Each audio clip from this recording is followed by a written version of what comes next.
오늘 함께 하실 말씀은 요한복음 1장 29절과 요한 1서 4장 10절 두 구절입니다. 요한복음 1장 29절과 요한 1서 4장 10절입니다. 제가 봉독해 올리겠습니다. 이튿날 요한이 예수께서 자기에게 나아오심을 보고 이르되 보라, 세상 죄를 지고 가는 하나님의 어린 양이로다. 요한 1서 4장 10절입니다. 사랑은 여기 있으니 우리가 하나님을 사랑한 것이 아니요 하나님이 우리를 사랑하사 우리 죄를 속하기 위하여 화목제물로 그 아들을 보내셨음이라. 아멘. 여러분, 명제, 프로포지션, 명제란 무엇입니까? 아들 친구 이름이 명제인가요? 옛날 애인 이름이 명제인가요? 보통 A는 B이다 혹은 A이면 B이다 라는 식으로 정의를 내리는 것을 명제라고 합니다. 사전적 의미로는 참 또는 거짓을 판별할 수 있는 문장이나 식이라고 설명을 하고 있는데요. 이 명제의 핵심은 바로 참, 거짓을 판별할 수 있는 것, 이것이 중요합니다. 예를 들면 수학에서 1 더하기 1은 2, 이것은 참 명제입니다. 문장에서 에펠타워는 시카고에 있다, 이건 거짓 명제가 되는 거죠. 오늘 본문에도 명제가 있습니다. 이튿날 요한이 예수께서 자기에게 나아오심을 보고 이르되 보라, 세상 죄를 지고 가는 하나님의 어린 양이로다.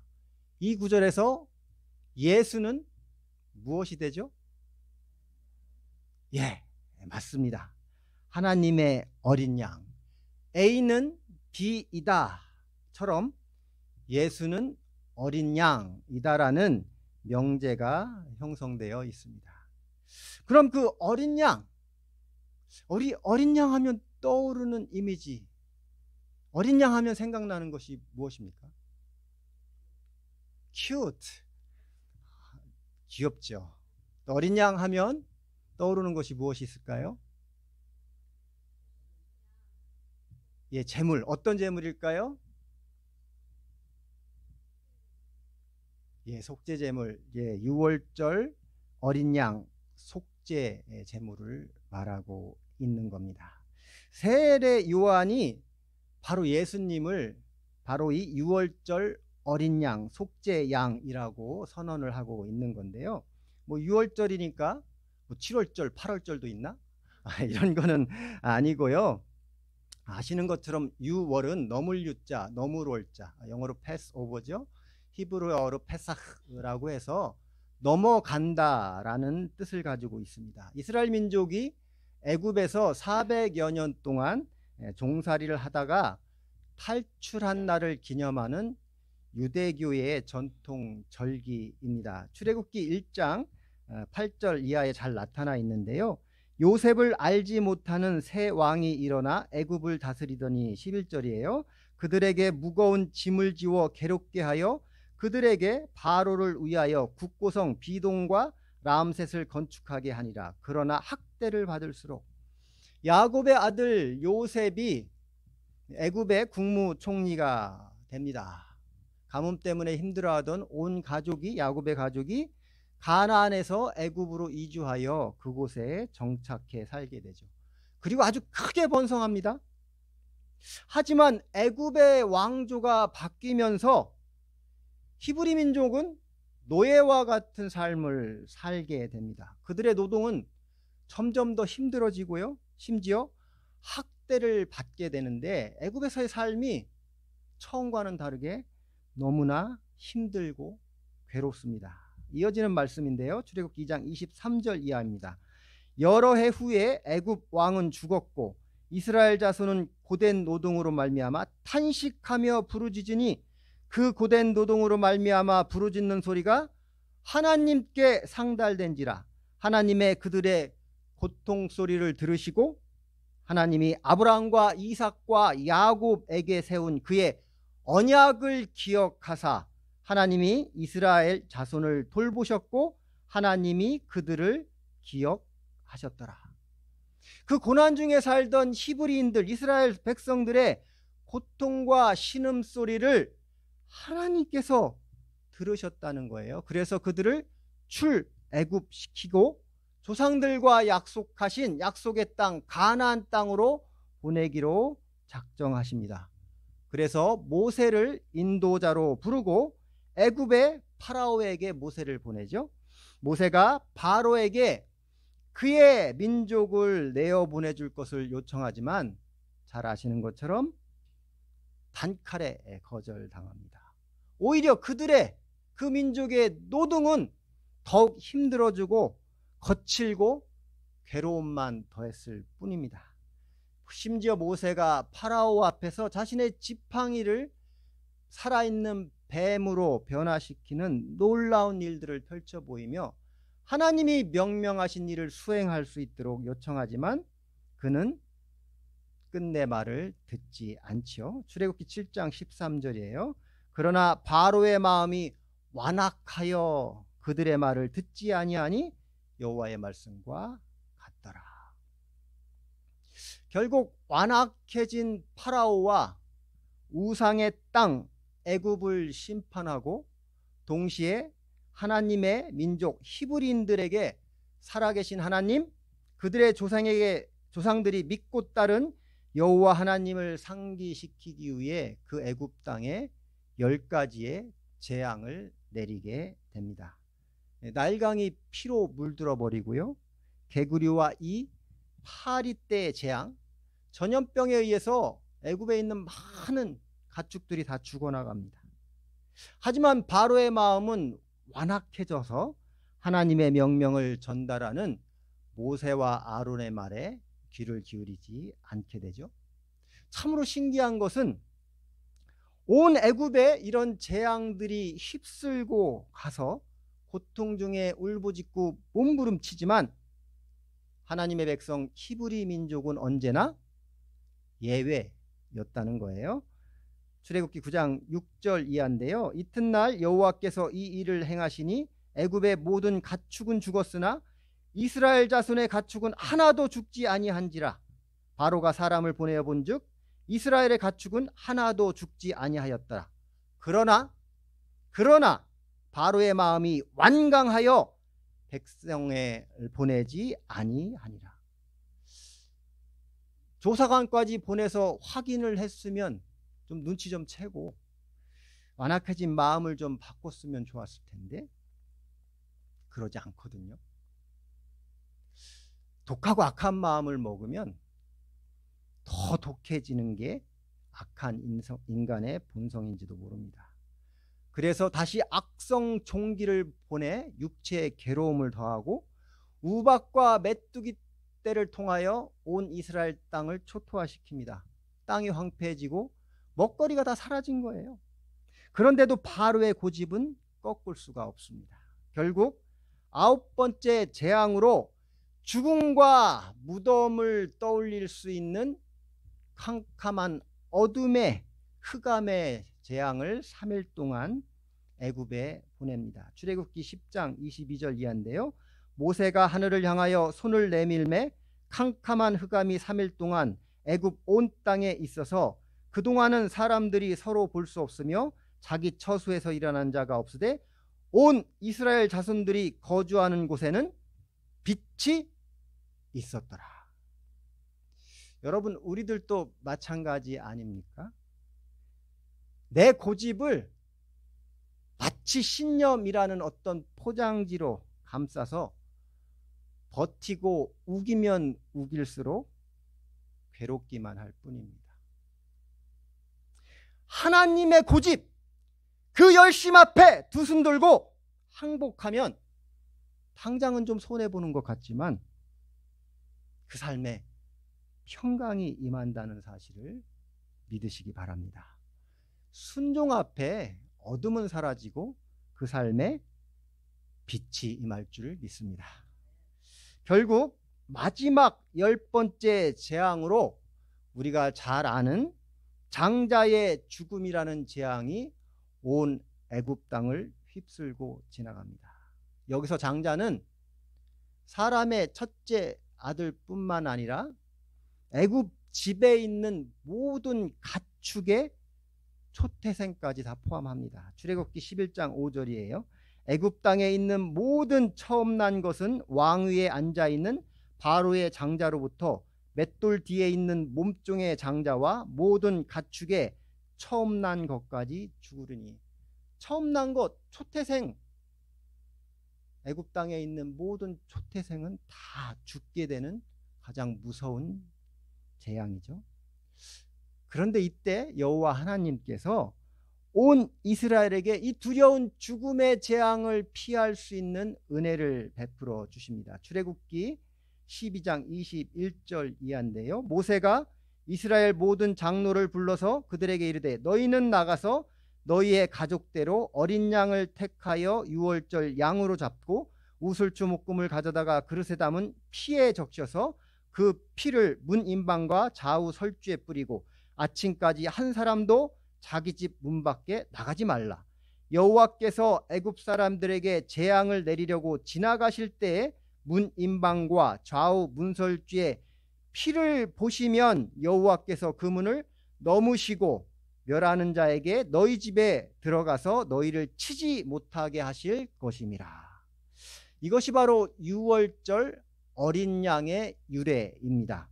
어린 양의 죽음으로 온 집이 살게 되는 거예요. 어린 양의 피의 흔적이 죽음을 넘어가게 합니다. 유월, 패스오버란 말이죠. 그 피의 증거가 있으면 생명이 보장받습니다. 놀라운 것은 그 집안에 있는 사람들의 신상을 묻지도 따지지도 않습니다. 유월절 어린 양의 피의 약속을 믿고 그 집안에 들어오기만 하면 이방인도 나그네도 고집쟁이도 죄인까지도 다 살게 되더라는 거예요. 하나님의 약속을 믿고 그 말씀 안에 머물면 죽음의 권세가 그들을 다스릴 수 없습니다. 이것이 바로 유월절 어린 양이요 어린 양 피의 능력입니다. 그런데 세례 요한이 예수님을 향하여 이 하나님의 어린 양, 그 유월절의 어린 양이라고 선포하고 있는 겁니다. 그분의 피가 죽음의 권세를 이기는 생명의 피, 죄를 덮어주는 은혜의 피, 영원한 생명의 능력이 된다고 선언하고 있는 거예요. 오늘 우리가 성찬 예식을 드릴 때 예수 그리스도의 피를 상징하는 포도주를 구원의 잔이라고 부르는 이유입니다. 요한복음 6장 54절이죠. 내 살을 먹고 내 피를 마시는 자는 영생을 가졌고 내 살은 참된 양식이요 내 피는 참된 음료로다. 주는 그리스도시요 살아계신 하나님의 아들입니다 라는 믿음의 고백으로 이 성찬에 참여하시면 죽음의 권세, 사탄의 권세를 능히 이기는 예수 그리스도의 피가 여러분의 영생의 잔이 될 줄 믿습니다. 이 믿음으로 성찬의 잔을 받기로 작정하면 여러분의 과거 묻거나 따지지 않는다는 거예요. 이 믿음이 구원의 집, 어린 양의 피가 있는 집안에 머무는 자로 하나님의 자녀로 인정받는, 하나님의 백성으로 인정받는 증거가 될 줄 믿습니다. 그런데 여러분, 하나님은 이 유월절 규례를 명명하시면서 문설주에 피를 바르는 것과 동시에 또 하나를 명명하고 계신데요. 그건 바로 어린 양의 고기를 가족들과 함께 혹은 이웃들과 함께 나누어 먹는 일입니다. 그 고기를 남겨서도 안 돼요. 출애굽기 12장 이하인데요. 이스라엘 회중이 그 양을 잡고 어린 양을 잡고 그 피를 양을 먹을 집 좌우 문설주와 임방에 바르고 그 밤에 그 고기를 불에 구워 무교병과 쓴나물과 아울러 먹되 날것으로나 물에 삶아서 먹지 말고 머리와 다리와 내장을 다 불에 구워 먹고 아침까지 남겨주지 말며 아침까지 남은 것은 곧 불사를지라. 너희는 그것을 이렇게 먹을지니 허리를 띠고 띠를 띠고 발에 신을 신고 손에 지팡이를 잡고 급히 먹으라. 이것이 여호와의 유월절이리라. 이렇게 양이나 염소를 잡아 피를 흘리고 그 고기를 먹는 일은 하나님이 모세에게 명명하신 구약의 제사 규례에도 그대로 적용이 되고 있는데요. 여호와 하나님께 드리는 제사에는 통상 생명을 상징하는 피를 흘리게 되어 있습니다. 이런 제사는 목적에 따라서 번제, 소제, 속제제, 화목제, 속건제로 이렇게 구분이 되는데요. 속제제와 속건제는 하나님과 나의 관계 속에서, 나와 이웃 간의 관계 속에서 지은 죄를 사함받기 위해 반드시 드려야 하는 의무제입니다. 번제, 소제, 화목제는 이와는 다르게 제사를 드리는 자가 자신의 생활 형편에 따라 자발적으로, 즉 자신의 의지를 가지고 제물을 가지고 와 드리는 자원제입니다. 이 소제, 번제, 화목제에는 제사를 드리는 자의 의지가 담긴다는 것이 중요해요. 특히 화목제에는 하나님과 우리들의 사이에 평화와 화평을 유지하기 위해 드리는 제사인데요.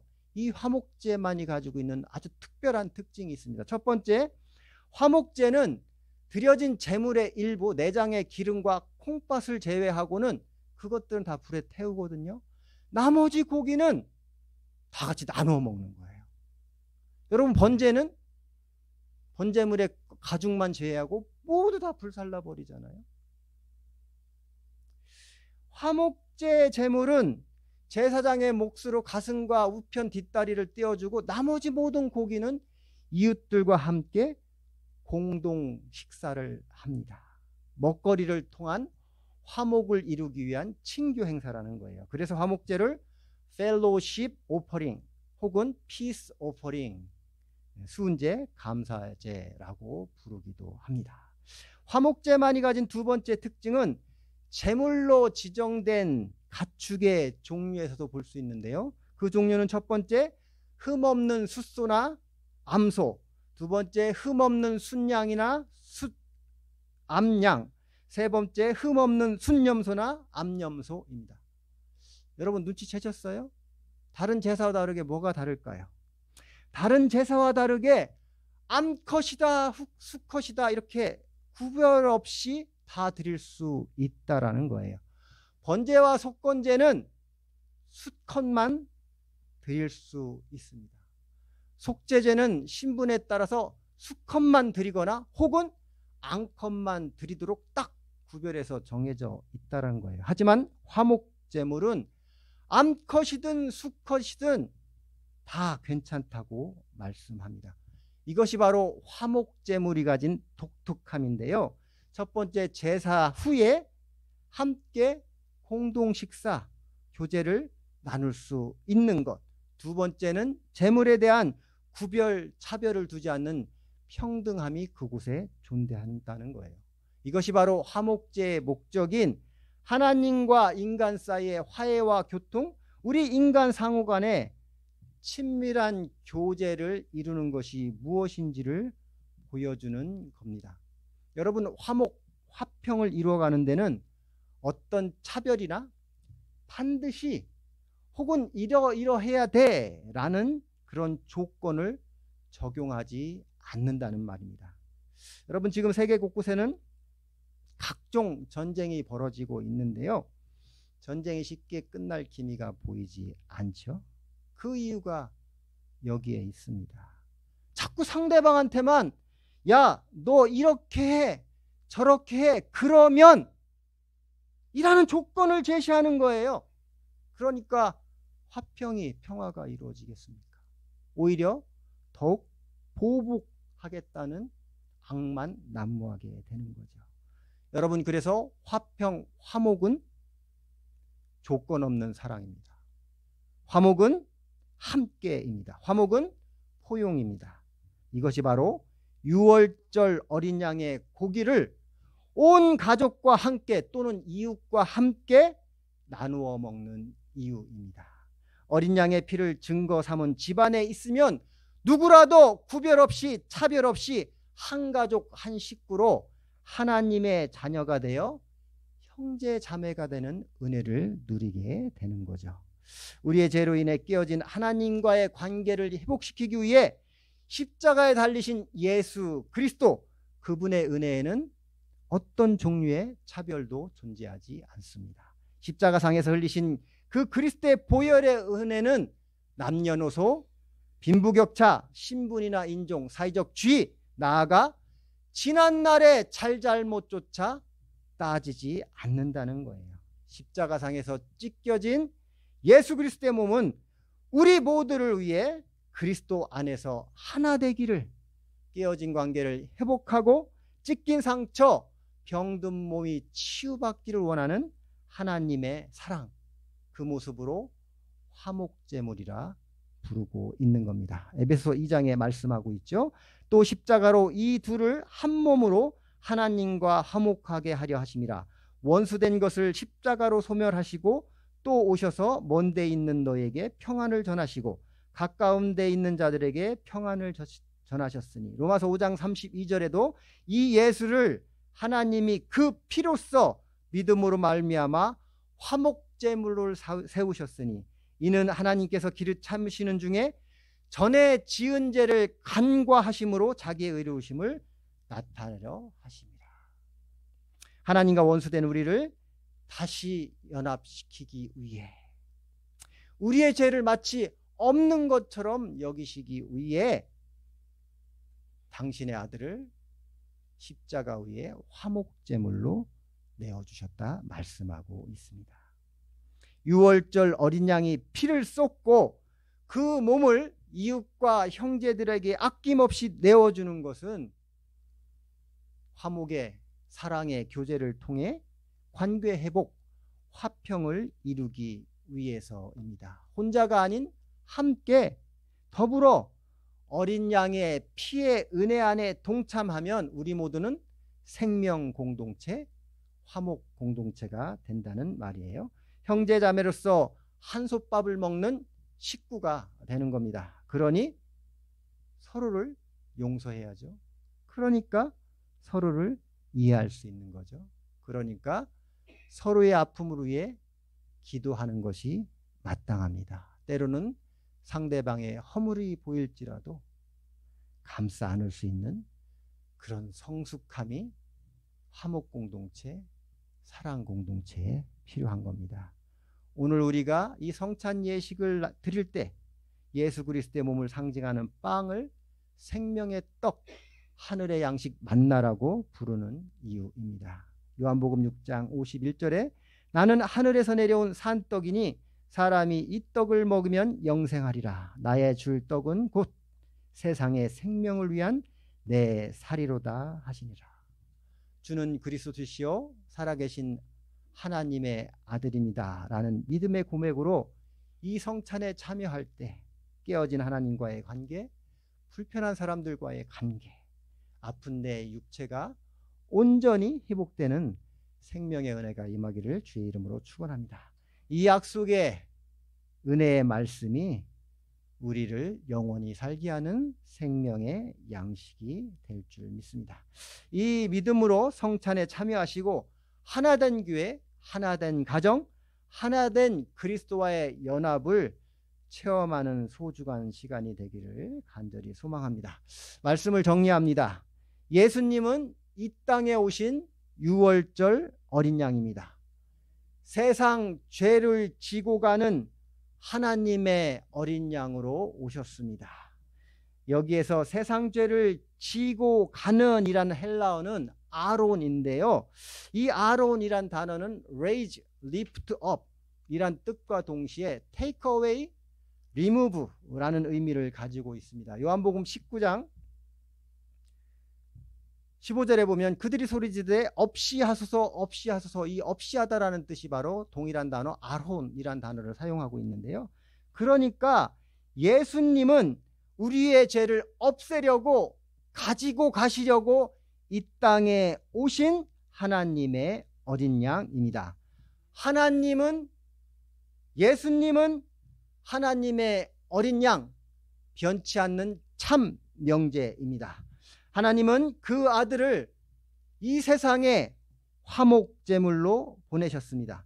여러분과 저만을 위해서 이 땅에 예수님이 오신 것이 아니라 그 몸을 십자가에 내어주시고 하나님과 연합을 이루는 생명의 떡 하늘의 양식으로 이 땅에 오셨다는 거예요. 요한일서 2장 2절입니다. 그는 우리 죄를 위한 화목제물이니 우리만 위할 뿐 아니요 온 세상의 죄를 위함이니라. 여기에서 화목제물은 헬라어 힐라스모스라는 단어를 사용하고 있는데요. 이 단어는, 화목제물이라는 단어는 죄를 사해 준다라는 뜻과 동시에 하나님께서 임재하여 우리를 만나주시는 시은자, 법궤 뚜껑인 시은자, 속죄소를 의미하는 단어이기도 합니다. 그러니까 예수님은 깨어진 관계를 회복시키고 화평의 은혜를 선포하는 흠없고 완전하신 화목제물입니다. 예수님은 하나님의 화목제물, 변할 수 없는 참 명제입니다. 오늘의 성찬 예식을 통해 이 예수님을 기억하고 만나는 우리가 될 수 있기를 원합니다. 그 희생에 감사하고 예식 후에 있게 될 공동 식사를 통해 화평의 교제, 축제의 기쁨을 나누는 여러분 모두가 되기를 주의 이름으로 간절히 축원드립니다. 우리 한 마음으로 기도하겠습니다. 사랑의 하나님, 주께서 명명하신 성찬 예식에는 참으로 온통 아픈 사랑의 역설이 가득하다는 것을 다시 한번 깨닫습니다. 예수님께서 흘리신 그 피가 우리를 죽음에서 건져내는 생명의 피가 되고, 주님께서 상하고 찢긴 몸이 우리 삶의 깨어진 관계를 회복시키고 나의 아픈 몸을 치유하는 생명의 양식이 됨을 확인합니다. 하나님 독생자의 깨지고 비워진 몸이 우리의 영혼을 살리고 삶을 채워내는 복이 된다는 것을 알게 하시니 참으로 감사합니다. 이제 우리도 나의 고집을 깨뜨리고 나의 욕심을 덜어내고 가족과 이웃과 함께 화평케 되는 하나님의 사람, 하나님의 백성, 하나님의 자녀로서 세상에 본이 되는 인생 되게 하여 주시옵소서. 내가 깨어지는 것을 두려워하지 말고 오히려 날마다 깨어져가는 내 모습에 감사하는 은혜를 허락하시옵소서. 십자가 위에서 베푸신 주님의 놀라운 사랑과 은총에 감사하며 예수 그리스도의 이름 받들어 간절히 기도 올려 드립니다. 이 시간은 다 함께 성찬에 참여하는 시간입니다. 여러분, 성찬식은 우리 주님께서 로마 병정들에게 잡히시기 전날 밤에 제정하신 것입니다. 앞서 말씀드린 대로 주님께서 우리들에게 지키라 명령하신 두 가지 중에 하나입니다. 성찬의 의미는 나를 구원하시려고 십자가에 위에서 고난받으신 예수 그리스도의 살과 피를 기념하는 예식입니다. 그러므로 우리가 성찬을 대할 때,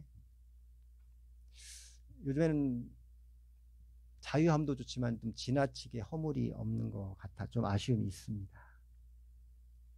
주님의 찢겨진 살과 흘린 피를, 그 찢겨진 살과 흘린 피 때문에 내 죄를 없다 간구하시길 원하시는 그 모습을 기억할 수 있기를, 그 모습으로 우리에게 영생을 허락하신 그 모습을 기억하며 또 사랑과 헌신을 다짐하는 그런 마음으로 예식에 참여하면 좋겠습니다. 이 예식에는 우리를 대신하여 고난받으신 예수님을 생각하는 아픔과 슬픔, 눈물도 있을 수 있지만 성경 말씀처럼 그가 다시 오실 때까지 이 말씀에는 부활의 소망이 있잖아요. 그러니까 참으로 놀라운 축제와 감격이 담긴 예식입니다. 기쁨이 있는 거예요. 하나님은 오늘 또 이 구원의 말씀에 아멘으로 화답하는 사람을 찾고 계십니다. 오늘도 하나님은 성경 말씀을 따라 믿음을 고백하고 주님의 백성이 되기를 원하는 사람을 찾고 계십니다. 영원한 생명의 교제, 사랑의 나눔과 성령 하나님과의 친밀한 교통으로 위해 구별된 성찬에 참여하는 여러분 모두가 되기를 그렇게 축원해 봅니다. 장로님 주가.